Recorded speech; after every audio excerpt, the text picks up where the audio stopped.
ज्ञानतिमिरन्दस्य ज्ञानाञ्जनाशलाकय चक्षुरुद्मिलितमेन तस्मै श्रीगुरुवे नमः। नमो विष्णुपदाय कृष्णपृष्ठाय भूतले श्रीमते भक्तिवेदान्त स्वामिनीति नामिने नमस्ते Recording in सरस्वती progress. गौरवाणी प्रचारिणे निर्विशेष शून्यवादी पश्चात्तदेशतारिणे वंशाकल्पतरुभ्यश्च कृपा सिन्धुभ्येव च पतितानां पावनेभ्यो वैष्णवेभ्यो नमो नमः। जय श्री कृष्ण चैतन्य प्रभु नित्यानंद श्री अद्वैत गदाधर शिवासदि गौर भक्त वृंद। हरे कृष्ण कृष्ण कृष्ण हरे हरे, हरे Ram Ram Ram Hare Hare. Hare Krishna, and I also welcome Krishna Chandrapur, Hrishikesh, Mafatal for this conversation. And today is a very interesting day.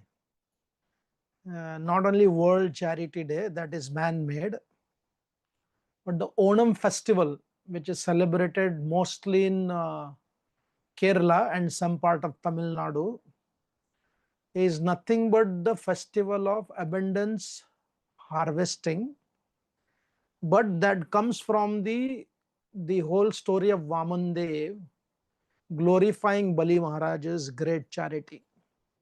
Atmanivedanam. Bali Maharaj gave so much to Vaman Dev, even though he was stopped by his own so-called teacher. And today is also Teachers' Day. It is also Bhaktivinoda Thakur's appearance day. So the theme of today's subject is discovering potential and empowering them. In regards to charity, there is a book written by a person who says, when the charity is given to the wrong people at the wrong time, at the wrong place, it's a book called as Toxic Charity. And Krishna in the Bhagavad Gita, 17th chapter, he explains about this. Sattva guna charity, Rajogun charity, and Tamogun charity. So when the charity is given in the beginning, people appreciate.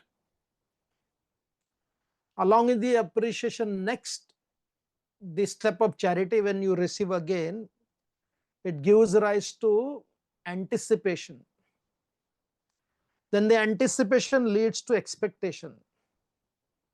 And from expectation, it comes to entitlement, and then comes dependency.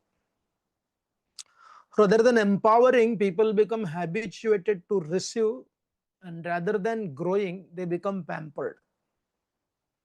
But here is the story. This part of the story, those who know Krishna Chandra Prabhu may not know this story. In fact, even his family members don't know so much. No, not because they don't appreciate, because they practice this principle of not taking pride in giving, but developing the psychology of that, the art of giving. So he's also connected to a lot of charitable activities in regards to empowering people in the rural area. Coming from his father and continuing that legacy. So today we will focus on that aspect of his personality, as a responsible citizen, as a householder, while maintaining the deep connection to Adhyatma, the spirituality, but how to be connected to the society, contributing to the society.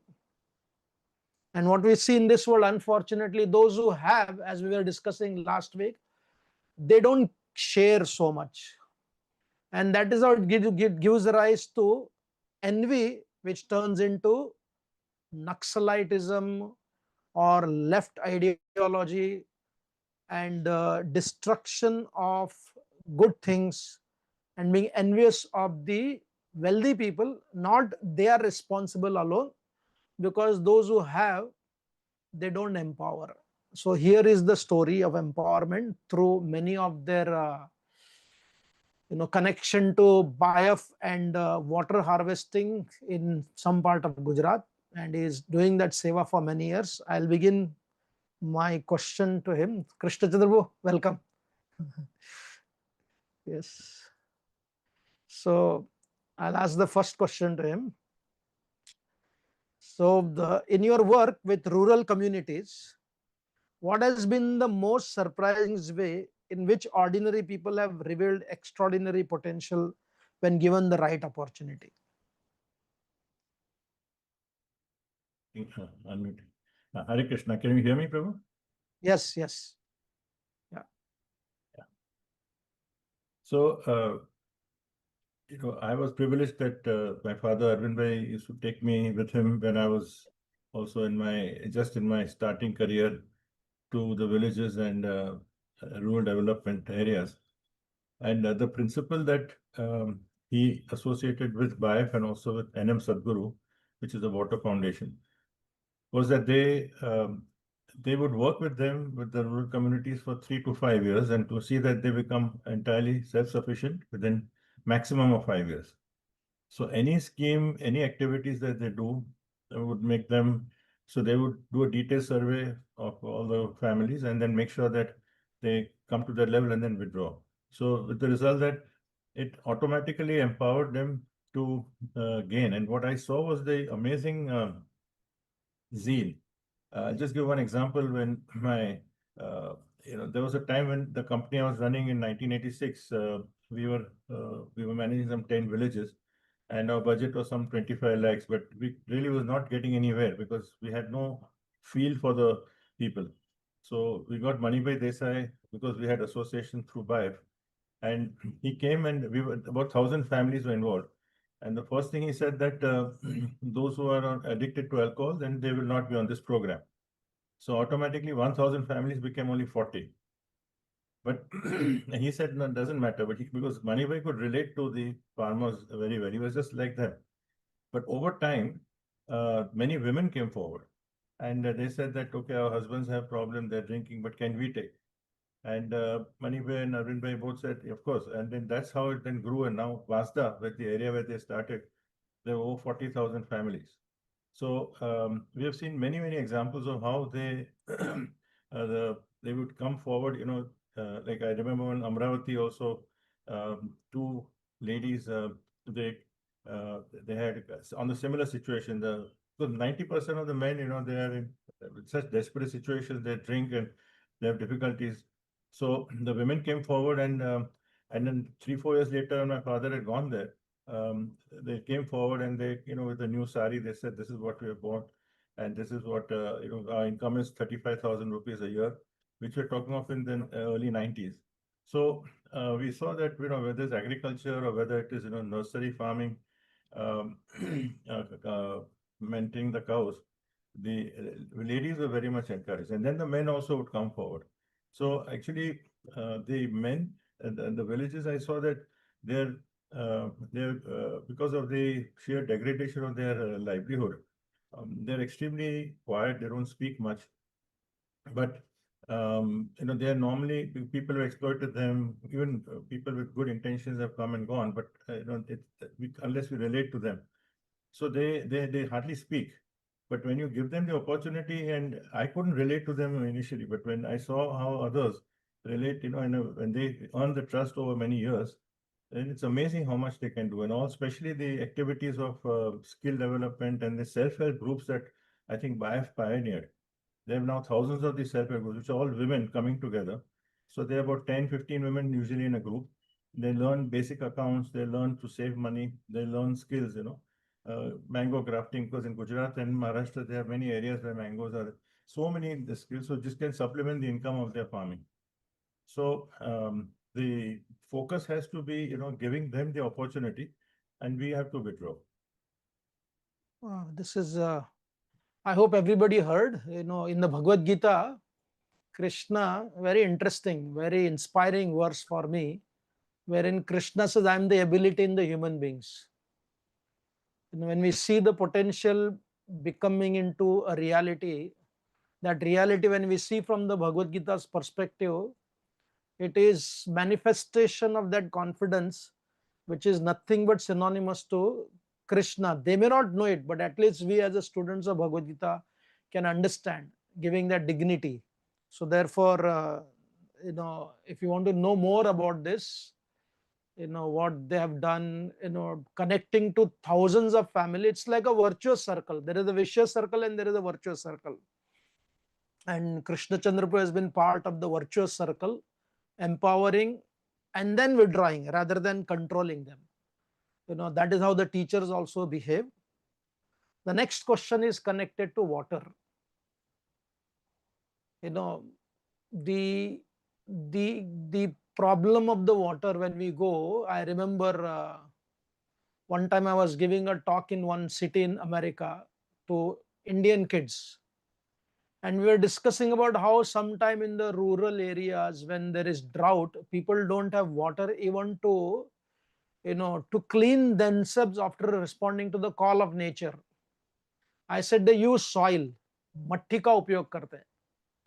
And one of the boys, certainly he would not know the surrounding. He said, why can't they use tissue paper? That is a disconnect, right?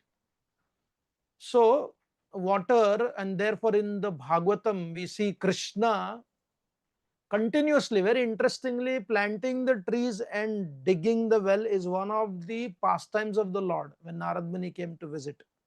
So it's also connected to another, amazing work. He will explain and answer that. Water is often seen as a basic need. But in your experience, how does access to water actually unlock human potential and dignity? Yeah, one of the early experiences I had which really blew my mind was one statement my father made. I can never forget that. Because at that time in the newspapers, they carried one statement made by the perhaps most respected industrialist of India. He's no more, but but he was a very urban-centric person, but very charitable person, but had no connection with rural India. So he wasn't a Hindu, but so he made the statement that India's biggest problem is overpopulation. And my father, though he knew him well and all, but not a public comment, but in a group of this thing, he's saying he doesn't know anything. It is absolutely wrong. Because he said he doesn't know. He gave an example in Rajasthan. He's saying, like, people have 9 and 10 children. Why? Because they don't even know whether 3 or 4 of them will survive. And then the child will cost them 4 ana ki 8 ana to earn, but they have to walk 2 miles to get water. So he's an economic proposition for the family. So he's saying this is unless you solve his problem, that family's problem, he's not concerned with your livelihood in the city. So the whole perspective of mine changed when I heard that. Okay, we are only looking to from our point of view, that because we want to conserve resources for ourselves, etc. But from his point of view, situation has improved now. But nevertheless, that was the route that people don't know how many will survive, and also they have to go to 1-2 miles. They need hands to go there. So the water, the NM Sadguru Foundation, which is based in Chaurasa, it is about 12 kilometers outside Dahod. So they work in 3 states. So basically, they have been working for the last 50 years, and their whole attempt has been on micro and medium irrigation, means water conservation, and they really specialize. And now they've gone into agriculture in a big way. So with the result that in many places where there's a lot of water, they have the water runs off because there is no the topography is such that in spite of getting say 100 inches, like even in Palghar, for instance, you have 100-120 inches, and yet many farmers are taking only one crop because after October, November, there's no water. So then there is a migration issue. So BAIF also has been doing it, but NM Sadguru pioneered this work, and they have been not making major expenses in terms of dams and all that, but what they call check dams, with gunny bags, jute bags. So they would study the topography and just conserve water. At least, they get for 3-4 months. Then the water levels also rise, but they get one more crop. So we saw that the income levels were increased, the water supplies were also increased. This was much before Prime Minister Modi ji started this Swachh Bharat and the toilet scheme, and now almost 80% of rural families do have water on tap. Which is things have improved, but even then today crores of families don't have. But I think that so water, the dignity of the, as you said, that going to apart from the security they have faced because of the molestations also that happen usually in the forest. But other than that, just the sheer indignity of going there in the forest, and also the health, because the kind of quality of water also whatever they can get. So, and we have abundance of water. So when Israeli, like a friend of ours, he was working with BAIF, He said that India uses only, at that time, he had said, this was in the late 80s, India uses only 8% of the water that it receives, while in Israel they were using 90%. And he said that what you consider a desert in Rajasthan is not a desert. He said, because you can convert that so much just to conserve every drop you want, what the Lord has given. So our whole attention has been of waste. So, with the result that now that when we start, the agricultural boom can be huge. So then it also has many social benefits. Then apart from the dignity of the women and the families, health issues also, but along they can have vegetables which they hardly grow, but also migration stops. So we have seen this, and this is really, fortunately, many companies are really sponsoring large projects, for trying to promote water conservation. Again, such a therefore Krishna, again, Bhagavad Gita is so pragmatic in its approach. Why would Krishna say, Krishna Chandrapur and his team can understand the verse Rasam Apsu Kauntaya, I am the taste of the water. Right? When we see a water body, recently I was in one village and the farmers, they dug a well. It's a large well. And seeing that water body, it reminds you of being in a tirtha. And therefore, every water body in Bharat is connected to some kind of holiness only. We call it as tirtha, just we don't call it as a pani. Yes, pani it is there, but it is a tirtha, and therefore connecting that and contributing and empowering people, giving them dignity, it is so interesting and so impactful. The third question is, I just add yes, one thing. The central government has brought in a scheme whereby, say, on an average, it takes about 18,000 rupees to construct a well. So almost 12 or 13,000 they subsidize.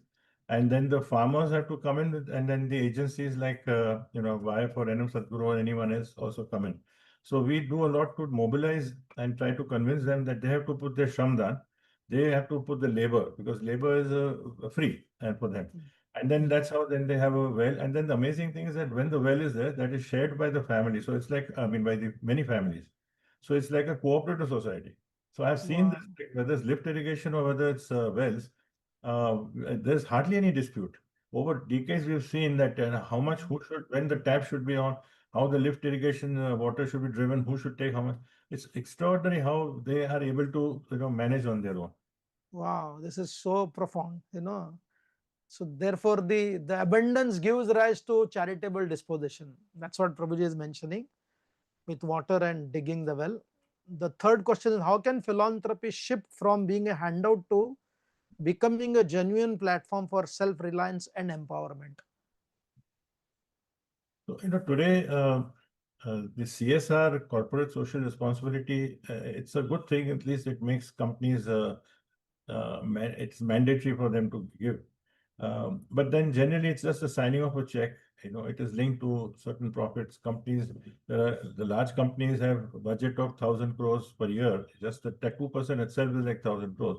But I think unless the involvement beyond just signing the check, actually, as we were earlier saying, that if they really understand the ground reality, they do have, people who are 5, 6 levels below who will just go and visit, and they'll do the administrative work.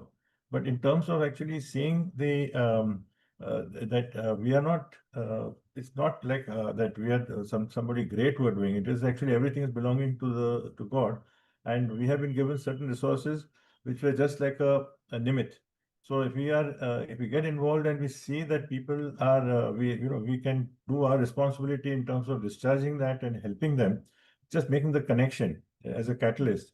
So in that sense, I think the largest requirement is that people have to get more involved because they have the management background also.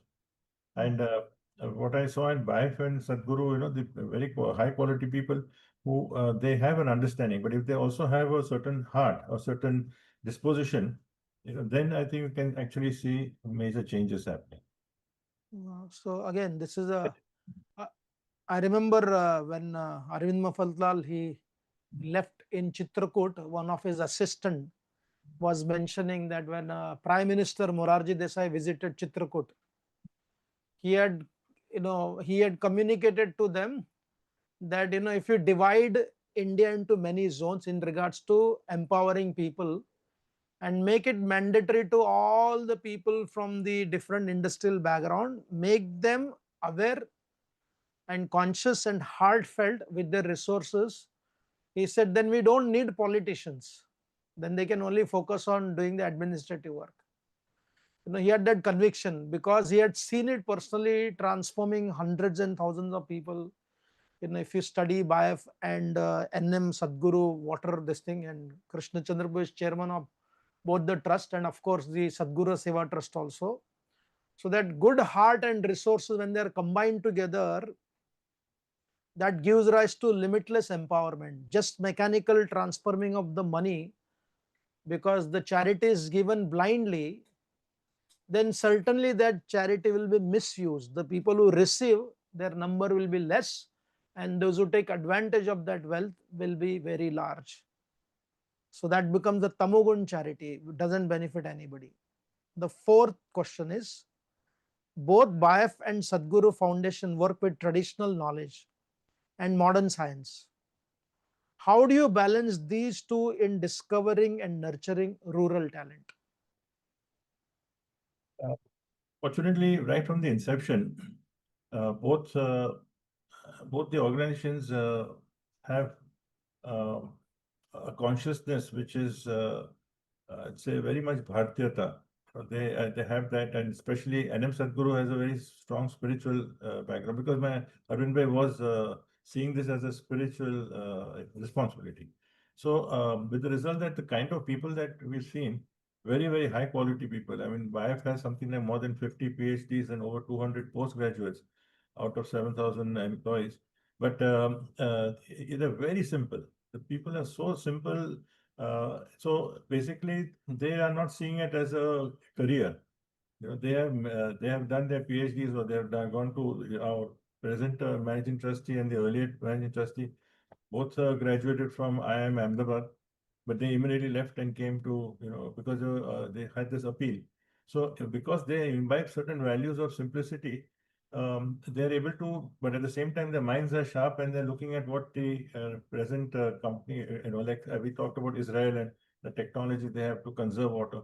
So they're able to combine both, that the best of practices which we can do most efficient ways, we can bring the benefits to the people. But trying to see that the culture, the values, the traditions remain the same. We don't interfere in that. So we just be a catalyst, we help them, and then we move out. So we are there when they need us. So that is not, some of the charities, when it is done, we see in India, the charity has the agenda of conversion. Charity has the agenda of taking political advantage. But here the charity, as he mentioned very clearly, those who are involved in it, they have the Bharatiyata, at the same time they are extremely educated. Harmonizing the two and empowering people is a brilliant concept, like Bharatiya Sanskriti only, Shruti and Smriti. There is a modernity, at the same time there is a traditional reality also. I remember once he was mentioning, can you share about that, how, we see those who talk about protecting the cows, Go Raksha. It is the most important part of human existence, Go Raksha. But when you go to the villages, we see most of the time bulls are not being used. And consciously, unconsciously, they are led to the slaughterhouse. The farmers don't want to do that, but they are helpless. So they had developed some system where the cows, the more cows are born instead of bull. One may sound like how you are stopping it, but this is the reality also. There are sometimes we have to use so-called adharma to help dharma grow. I want you to share that aspect also about the cow breeding. Yeah, so that is one US company, which is probably the only one, I think, at the moment who has this technology. India is now doing a lot for it. It's a sex semen technology. So they work on that X and Y chromosomes, and they guarantee that over 90% conceptions would be female calves. And we have tested it over 5-6 years, and then this was 10 years ago. In the last 5-6 years, we have actually collaborated with them. And it's of course very high cost because the royalty is there, but otherwise it's of a huge benefit because, so yeah, as you said, it is like playing with nature, but it is the lesser of the two evils because unfortunately the bulls are being slaughtered, but they have no value. So here, from the beginning only, they have 92% is the average we have over the last 5 years of female conception. 8% only male conception. And now, of course, the government has put it on a huge kind of a target where many states are working on it. Many research organizations are working on it. So in a short time, from the present, maybe 1.5, 2 million doses, it will probably go to 100, 200 million. In 10 years' time, it will be a massive change. Yeah, this is like using Ghatotkaч for protecting Arjun, So you have no choice unless our people start working with the bulls, rather than bringing them to this world and slaughtering them. So it's a dilemma, but this dilemma is better, as he mentioned, between the two evil. The better evil is, rather than killing, give birth to, cows. The next question is, when you empower one farmer, one woman, and one child, how do you see that transformation carrying forward into the next generation? So, they also have initially they have very low expectations, I see, because they come from generations and living in very, very high poverty levels. But then as they see this happening, then, slowly they start a bank account and then they start saving. And then they, at least the migration stops, which is a critical aspect. So once they see that they have a confidence that they can stay there. So one is that, they take pride in staying there. It is not to the extent that we would hope to, but it has already begun. But that is where the effort should be, because that has a major social ramifications. Other than that, then, because the more rural education and rural universities and others come, then because they will actually want them to have education also.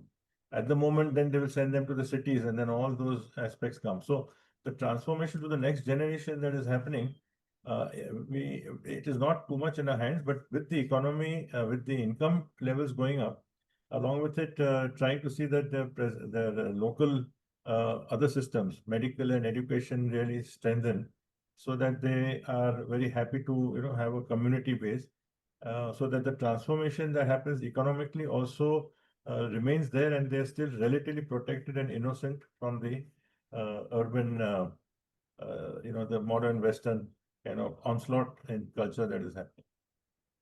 Yeah, I remember reading Will Duranto's book on, the book on how systematically the Indian villages were destroyed, because the empowerment comes from there only. Even Chanakya Pandit explains, Srila Prabhupada spoke about village development, right? Because they have courage, they are hard-working people, the heroes also come from them, right? So the Will Durant explained in his book that the systematic destruction happened by introducing official liquor shops in India, thousands of liquor shops, and specifically targeting the villages. And there were more than 8,000 opium shops, right? So that destroying the strength and the power of the people and bringing them to the cities to make them ordinary workers and laborers, right? And therefore Prabhupada explains that when some villagers would come to Kolkata for some time, they would make some money and they would go back to their village. They would turn their dravya into dhan. Dravya is a liquid and dhan is a solid which is always growing. That was also very interesting principle what he mentioned. The next question is, you come from a legacy of business family as well as a philanthropic tradition. Where do you see the line between corporate social responsibility and the deeper human responsibility to empower others? I think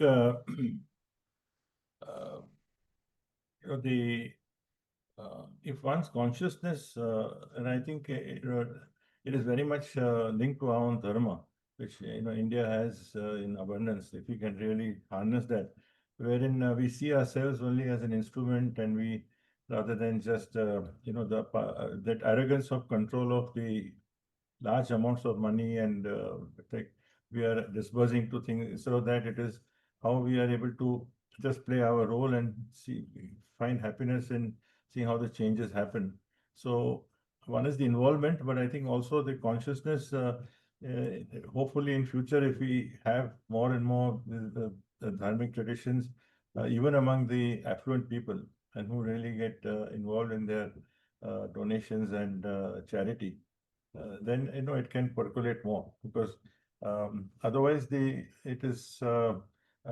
if you leave it only to the CSR community, it then depends on the values and the influence of the people. Like multinationals also are doing the charity, and most of them are Western educated, most of the executives also, so naturally they will promote urban education. It's not a bad thing by itself, but if you have only that without the dharmic part, then you have a complete mismatch. So therefore, I think the going beyond just the CSR concept of mandatory donation is seeing that it is not the law that is important. It is just that we have to make it mandatory for ourselves, that our existence depends on what we can do to serve society. So social responsibility comes only when we see that the corporate or the large business or power people all over the world, it's not that they should have exert their influence and control the world. In fact, it is that they are part of the society and they've been fortunate to be in a certain background. So I think that that's will be a key aspect for to see that the CSR doesn't remain only as a CSR. I think you are emphasizing on the principle of taking it beyond just the system of giving charity through the CSR and getting involved. And when we again study Bhagavad Gita, very reason why Krishna wanted Pandavas to the rulers, because as Sanjay explained in the conclusion of the Bhagavad Gita, he said wherever there is Krishna and Arjun, another name of Arjun is Dhananjay, one who is actually collecting the resources. And Sanjay makes it very clear, wherever there is Arjuna and Krishna, certainly there is prosperity, there is stability, there is victory, and there is morality. So Dharma and Artha, when they are harmonized, therefore resources having with that mindset and with the people with that mindset gives rise to limitless growth, as the Lord Ramachandra and Lord our Narad Muni, both of them in Ramayana and Mahabharata, they explain Dharma should enhance Artha and Artha should also enhance Dharma. They are complementary to each other. And that is the whole history of Bharatiya tradition, if you study carefully. And through their charitable activities, we see that how up until so many generations they are able to do this. And because unless that is done, it gives rise to unnecessarily envy, even on the practical level. It gives rise to rebel, it gives rise to anger, it gives rise to frustration. But when they are involved, with the heart, with practicality, it benefits millions of people, and they remain sattvic also and theistic also. One of the reasons why people become Nastic is because they experience poverty at the cost of seeing the surrounding full of spending millions of dollars but not showing any compassion to anybody else. The next question is, yes, that we generally criticize the caste system, but slowly we are incorporating a class system. That means there's again a division of the haves and the have-nots, and then that means those who don't have they are like bums, they are useless people. If you don't have a credit card, you are useless. You don't have an account, you're useless. That is the mentality to happen. So slowly, then that's how society gets shaped. This is again very interesting. We are focusing only caste, but within that caste also we are creating a class system. Those who have and those who don't have, and therefore those who don't have, they're also focusing on getting branded things, branded gadgets. So it is more about focusing oneself rather than expanding their consciousness to contribute to the growth of others, which was the inherent character of Bharatiyata. Next question, Babaji. Looking ahead, what is your dream for how India's rural communities can stand not just as beneficiaries of charity, but as leaders who inspire the rest of the world? Yes, actually, you see the state of the world over the last few decades and the way it is multiplying now, that the state of decay and to a large extent, it is coming through the Western cultural decadence.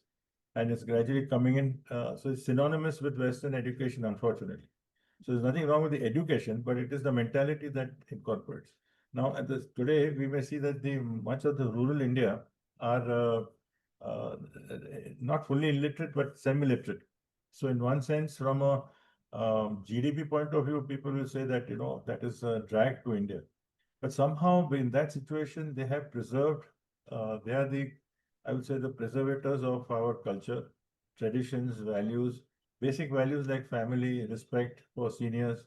So, I mean, it is existing also in the traditional families or in the middle class, in the small towns also. But I would say in the big cities, it's slowly going with the, kind of selfish, self-centered approach that is there.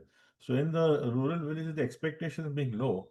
Now, with that, if gradually, if the income levels also, they have to come to a certain level, they have to be above poverty levels.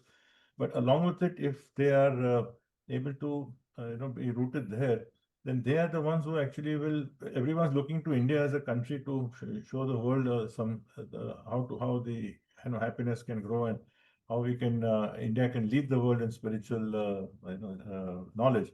But within India also, it is the small towns, villages, and where people, once they have their certain basic thing, but if they preserve what they have, simplicity, these are things, because these values today are actually looked down upon. They are actually considered very, useless. In fact, people would be making fun of that. They would not consider these, they think these are obstructions to progress. But really speaking, the kind of less stress, mental stress, we all feel like that when we go into the smaller towns and villages, the hospitality, the warmth that is there, the less the levels of stress. So I think they actually would be, so I would really hope that, the rural India preserves their culture. So many, nobody even would know the thousands of the different, customs and festivals and all that are there. And each one are so unique, not only in the state, but within states also. So that has to remain. So we have, so much of diversity, but at the same time, there is unity. So the unity is that we have a certain understanding, but we are also, with not being envious and keeping on growing. So the whole economic model has to change. So I would really, that's what is needed, because we are seeing that today's economic model worldwide is actually not helping anyone. It is getting from bad to worse. And it's also affecting people's social lives, moral lives. Now everyone is really worried about practically every Western country. They have no solution to the next generation's problems. If you go to the villages and you see the children, I mean, you see such innocence, simplicity is there. Not that there are no problems there, but you hardly think of drugs there. You hardly think of guns or violence, in spite of such poverty. Otherwise, in other countries, you would have much more violence and coups for much lesser problem. But in India, so the tolerance levels also is there. But then we have to harness it and see that they. So my hope is that they could actually be very. They can be leaders, and we can see that how prosperous India, but can be not the prosperity, financial prosperity will go hand in hand. But more important, it is to see the quality of life and to see that the community grows, other people also benefit, and that it is not just very much as today it is extremely in small pockets. Like when the GDP is growing, but it is only few people who are going. Only top 1% in India have control 40% of the wealth. How long can that last? And the bottom 50% contribute only 3%. So this model would not work. So this kind of polarization would bring. So slowly, when the rural India starts getting more prosperous, then I would hope that they can lead in a larger, familial and a social transformation that it will slowly happen. And India can only do it. I don't think any country has that several thousand years of tradition. That's a very encouraging, and there's so many stories for him to share. And this is the first time he's speaking about this kind of activities within our community. But it is absolutely non-different from doing the spiritual activities directly, because dressing, nourishing, and providing resources for them to have a dignified life, it gives rise to confidence in following the path where those who have given them the charity. When the leftist people give charity, you see that those who follow them, they also become left centric. But those dharmic people give charity, it gives rise to that conviction, that gratitude. And therefore, he's also involved in many schools which are running alternative schools, whether it is in the villages of Karnataka, in the cities of Bengaluru, or in near IIT Mumbai. So empowering such leaders through integrated education. My experience, we have been in the journey of education, and as Prabhupada very aptly mentioned, when I heard it first time, that modern educations are the place of slaughterhouse, I was taken aback. How can he make such a strong statement? But as we interact more and more with the educational institution, the children are becoming so privileged. The resources when they're receiving from their parents, pampered parents, they're not satisfied with what they have. They want more. So when you want more, there is no question of sharing and giving with others. But if you go to villages, now also, at this stage also, if you ask them for 2 bhakri, and I've experienced, I traveled so many years in the Sankirtan party, without any hesitation, they will come and give you. They will not connect the value of that food to money. For them, it is atiti. That atiti satkar is there. And we are only focusing on breaking up our temples. Yes, hundreds and thousands of temples were broken. But what the Britishers did was they broke our prosperity, which was connected to extending oneself to others.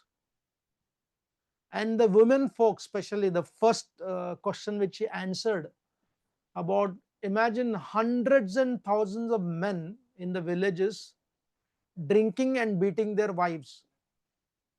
Like I remember visiting the Sadguru Seva Trust in Chitrakoot also, how the skill center was specifically focused on women so that they can save money. And therefore, the concept of feminine economics in Bharat is very interesting. Can you share that also, Prabhuji, about how women saving money and providing for their family?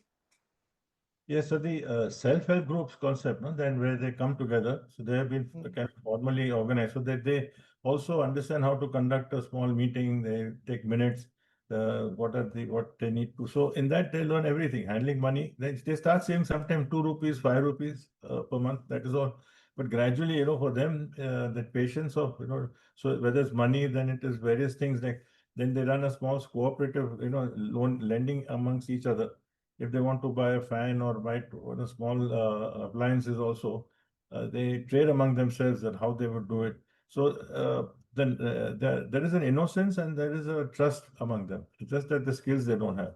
So slowly when they have more wealth, then they start running cooperative societies. Sadguru Seva Sangh in Chitrakoot runs a very flourishing shop there, which is doing a large turnover over 1 crore a year. So same with that concept also, we have papad making and rice processing, mango grafting, cashew processing, a lot of activities which they're given skills through coming together. So this will be because the biggest problem in India in the villages is not unemployment so much as underemployment. because they have small farmhouse, only 2-3 people are employed. What about the rest? So slowly, when they are involved in that, then the income levels go up, but also then they are kind of fully utilizing their capability, and then that when they see the success, then they transform. So floriculture, horticulture, variety of things. So BAIF and others, they teach them how to, and women are much more skillful. So within say half an acre, if they can do multi-crop pattern. So if they're growing something, how they can do something else along with it, in between the two, in between the rows. So maximizing that, they are very quick to learn. So they are as much in the fields as their husbands, most cases. Yes, see, the woman empowerment begins from the village only, because they're truly empowered, they're courageous. They are not only speaking about courage, in the Bollywood industry, having so much of resources, but here these are taking responsibility and growing, and people like Krishna Chandrapu and his project supporting that. The first question was also connected to them, and he was also concluding with that. So therefore, it's our great honor to hear from him. Hopefully, a bigger platform we can create to understand here, and if there is a facility, can people visit as a 3 days visits, 4 days visit, and experience this? Yeah, if we can organize that. I mean, if the people have interest, see, BAIF's activities are in 17 states. So in Maharashtra, for instance, about 1 hour beyond GEV, they have been a big help to us actually in GEV, because we have 3,000 families in our GEV project. So BAIF helped us initially, but they have a big center in Jawar, Sangamner. So it depends where they are. In Gujarat, they are very large. Karnataka. So depending on where they are, but one has to go there, and then they can internally organize. Okay. Certainly, we can organize that. Thank you once again, Prabhuji. If anybody has any question from YouTube or here, please raise your hand and ask this question to Prabhuji.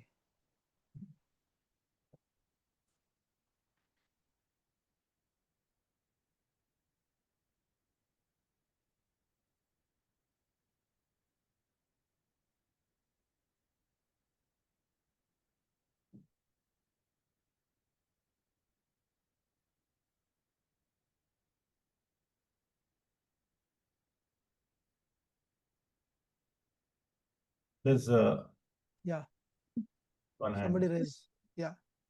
Yes.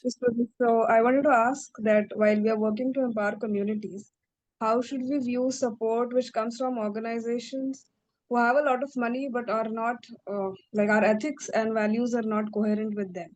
So we need the money to empower the communities, but say suppose for example fertilizer or seed companies who are on one side exploiting farmers but have CSR money for say education or other such initiatives. So how do we reconcile this apparent contradiction? She has done her PhD, Prabhuji. She is from our Gopal's Garden, Shraddha. I know, sir. Yeah. Yes. Yeah. No, see, when we talk of companies, companies are made up of people, and there are a lot of decent people, but they're in a job and they're in a company. The company has a life of its own. It sucks you.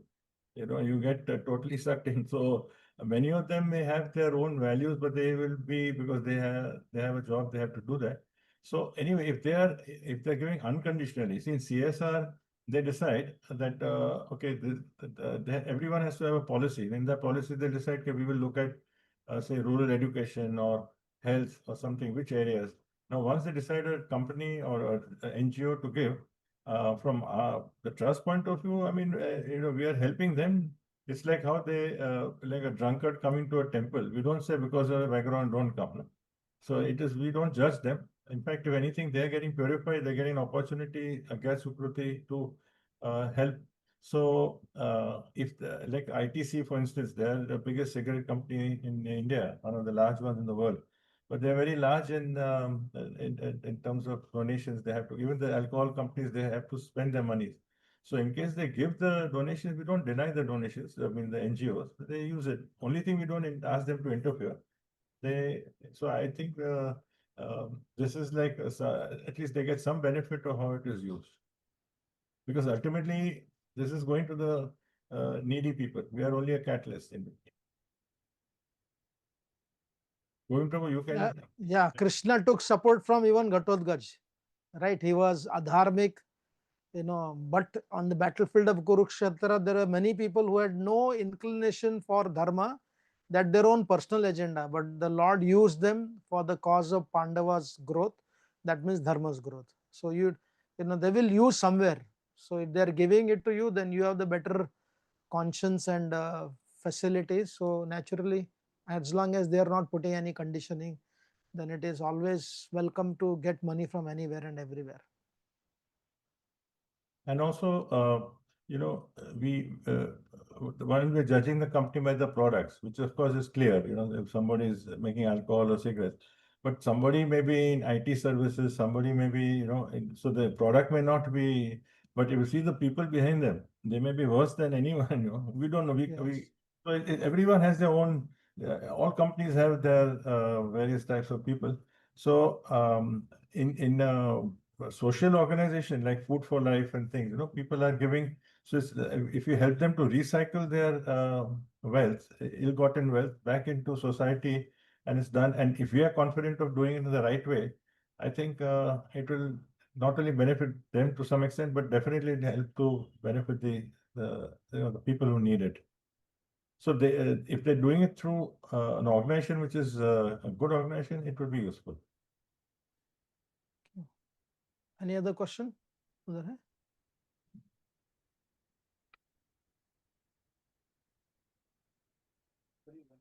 Yes. Well, there's one more question. Yeah, there's a question here.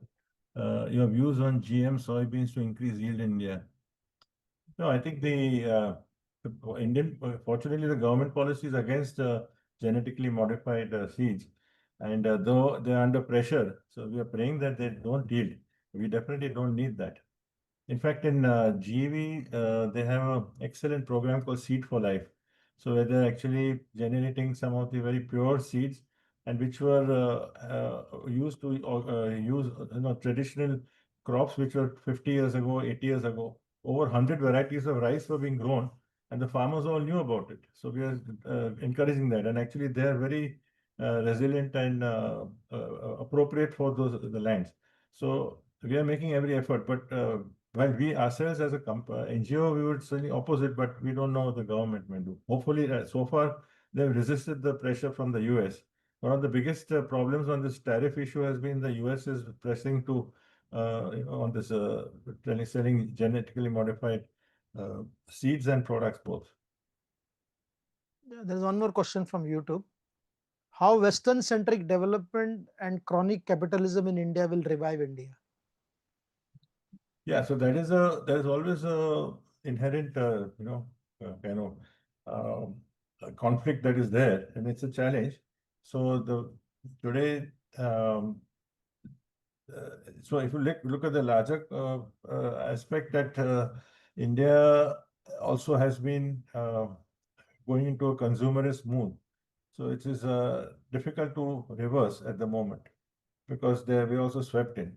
But I see sometimes that actually there's a blessing in disguise in these challenges. If you are familiar with what is happening today in the tariff war, we are now penalized for exporting to the US because they are using all their means they are trying to, they've added tariffs so that our exports will be less. So we'll be forced to increase our own internal consumption. We'll have to depend on ourselves.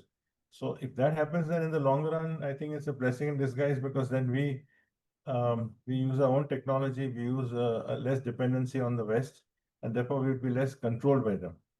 So that's one opportunity we have. But I mean, otherwise, we are in the not in the material world. We are also in Kali Yuga. We are in the deep progress of that. So in the larger economic sense, the world is having one model, which is virtually capitalist model. Even the Chinese and the Russians also using it. Externally, they might be saying they're communists. So going against that is difficult, but we have to do what we can do. Ultimately, Krishna is in control. So if we start, that's one of the reasons why we promote the rural communities, rural villages. They're largely untouched by that. How many people are even aware of what is happening? 80% of the India may not be aware of what happens in the world. So we try to see that they're, relatively happy and, completely, not completely, but at least relatively sealed off from the outside influences to the extent that we can.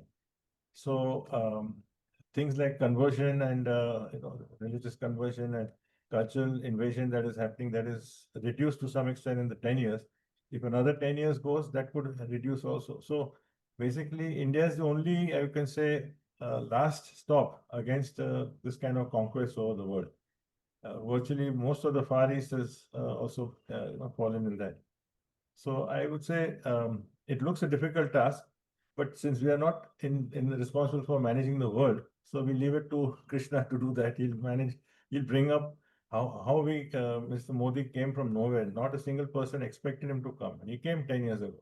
So at least there has been some improvement, over the last 10 years, culturally also. So over the next 10 years, if Krishna wants it, and if Krishna wants something else to happen in the interim, he'll make it happen. Our responsibility would be to, go by our principles and see what we can do. Because Krishna wants us to react to that event. So yes, the larger picture looks challenging, but internally India is in a better position culturally, and we should do our best to, promote that and strengthen that. Yeah. See, again, as if you study Mahabharata, you'll understand also that chronic capitalism, like there is a controlled destruction and there is uncontrolled destruction. So India has to, because most of our people, the very reason we are discussing in English, that shows that how much we have gone far away from our traditional, language system also. So using that language, using the modern technology, using the modern capitalism, coming back to dharmic capitalism is very important. Unless you have those weapons, in the Mahabharata, when Yudhishthir was challenged by Bhima, why the hell we are here? We should fight them. And Yudhishthir Maharaj said, you know what? I agree with you, but we don't have the resources. Even to reverse back, you need the resources. Even to run the Gurukul, the money is coming from the modern kind of earnings only. So the reversal is possible, but that courage and commitment, if people exhibit, then slowly is possible. So as much as we can do. One more question, Babuji, here. Yeah, there are two questions on the chat. Yeah. What would you recommend or suggest for people living abroad but interested to be involved in these kind of projects? What is the best way to support?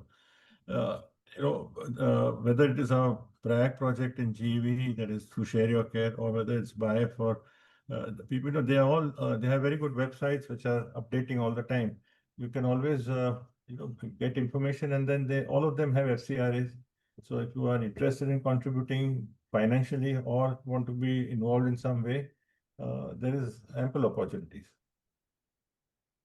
Another question was, what are your views on barren land reclamation and raising ecologically independent industries with hemp plant cultivation for fabric and other lifestyle products, provided the control and supervision on the hemp cultivation with the appropriate use only? Yeah, I'm not very familiar with that, but yes, in principle, reclaiming barren land and raising ecologically independent industries, definitely using, see, our Israel, for instance, when they said that our what we call barren land is actually not barren, they feel that it is because we don't have appropriate technologies.